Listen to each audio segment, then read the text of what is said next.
পটুয়াখালীর কলাপাড়া পৌরসভায় কোনো প্রকার লাইসেন্স বা অনুমোদন ছাড়াই অস্বাস্থ্যকর পরিবেশে জুস তৈরি এবং বাজারজাতকরণের অপরাধে ড্রিঙ্কর জুস কারখানার মালিক মাসুদ শিকদারকে কারাদণ্ড ও অর্থদণ্ড দিয়েছে ভ্রাম্যমাণ আদালত।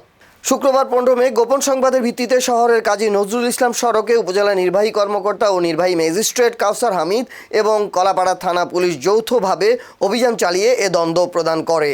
অভিযানে দেখা যায় সম্পূর্ণ ম্যানুয়াল পদ্ধতিতে কোনো স্বাস্থ্যবিধি না মেনে সেখানে জুস উৎপাদন করা হচ্ছিল। উৎপাদন প্রক্রিয়ায় ব্যবহৃত প্রিজারভেটিভ এবং অন্যান্য রাসায়নিক উপাদানগুলো ছিল অনুমোদনহীন। এ অপরাধে ভোক্তা অধিকার সংরক্ষণ আইন 2009-এর 50 ও 52 ধারা মোতাবেক কারখানার মালিককে 1 বছরের বিনাশ্রম কারাদণ্ড এবং 1 লাখ টাকা জরিমানা করা হয়। এ বিষয়ে নির্বাহী ম্যাজিস্ট্রেট জানান, এসব জুস মূলত ছোট শিশুরা খায়, যা তাদের স্বাস্থ্যের জন্য অত্যন্ত ঝুঁকিপূর্ণ। এটি কিডনি, লিভার সহ শরীরের অন্যান্য অঙ্গের মারাত্মক ক্ষতি করতে পারে। কলাপাড়া সহ সারা দেশে এ ধরনের অবৈধ জুস কারখানা, বেকারি এবং আইসক্রিম কারখানার বিরুদ্ধে অভিযান অব্যাহত রয়েছে। সেনসিটিভ বিষয় হচ্ছে এই জুসগুলো কিন্তু বাচ্চারা খায় এবং এগুলো তাদের স্বাস্থ্যের জন্য, জীবনের জন্য ঝুঁকিপূর্ণ।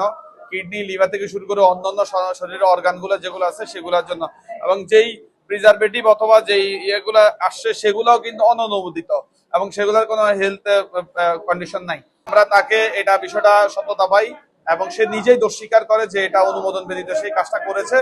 ফলে আমরা তাকে মোবাইল কোর্ট আইন 2009-এ আমরা এই বিষয়টা আমলে গ্রহণ করি এবং ভোক্তা অধিকার সংরক্ষণ আইনের 50 এবং 52 দুইটা ধারাতে আমরা তার বিরুদ্ধে প্রসিডিং নেই এবং আমরা তাকে 1 বছরের কারাদণ্ড, বিনাশ্রম কারাদণ্ড এবং 1 লক্ষ টাকা অর্থদণ্ড জরিমানা প্রদান করি।